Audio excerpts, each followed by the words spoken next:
Now we will prove the Maxwell third equation, differential form of Maxwell third equation, that is curl of any vector E is equals to negative del V of del T. So according to Faraday's law of EM induction, electromagnetic induction, we know that electromagnetic force is induced in a closed loop is defined as the negative rate of change of magnetic flux. So mathematically we can write this E is equals to minus del phi upon del T, where phi is flux, but phi is equals to double integral B dot ds. So from 1 and 2, equation number 1 and 2, we can write E is equals to minus of del T. In place of phi we can write double integral B dot ds.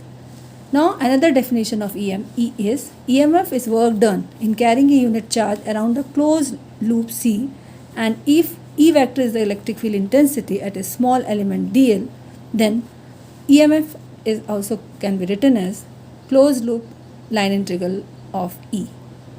So from equation number 3 and 4 we can write E dot dl is equals to minus del B of del T dot ds. Now from Stokes theorem we can convert the line integral into surface integral. So according to Stokes theorem, the line integral of E vector is equals to the surface integral of curl of E. So in place of E dot dl we can write curl of E dot ds. So curl of E dot ds is equals to minus del B of del T dot ds. So this curl of E is equals to minus del B of del T. Hence the equation number 3rd, divergence differential form of the equation number Maxwell 3rd is proved.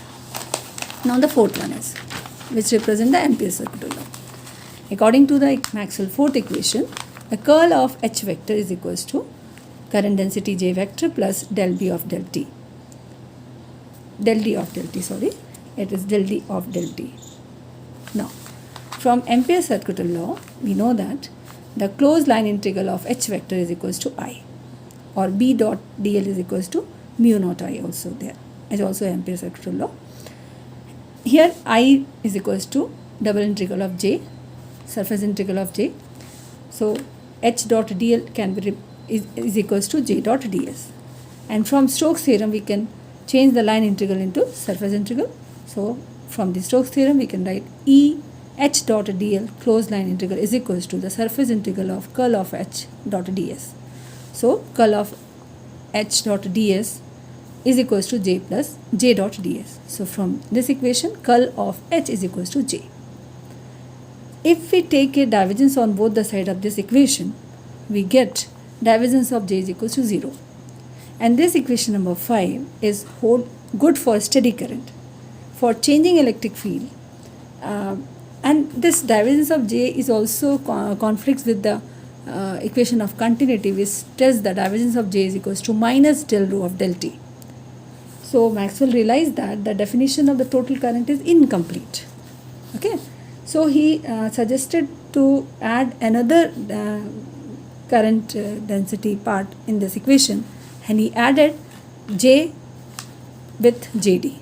So Maxwell's suggestion is curl of H is not is equals to J, it is J plus JD. So curl of H is equals to J plus JD. Then again we are taking the divergence of this equation. If we take the divergence of this equation, this part becomes 0. So we get divergence of J is equals to minus of divergence of JD is equals to minus of divergence of J. According to the equation of continuity, divergence of J is equals to minus del rho of del T. So this will become del rho upon del T. So divergence of JD is equals to del rho upon del T. What is rho? According to Maxwell equation, first equation, del dot D is equals to rho. So in place of rho we put del dot D. So this equation can also be written as divergence of JD is equals to del dot JD. So this is del dot del D of del T. So here in place of JD, this term del D of del T is there. So the Maxwell suggestion is of JD becomes del D of del T. So curl of H is equals to J plus del D of del T. So this is the Maxwell fourth equation. This is all about the differential form of Maxwell equation. Thank you so much.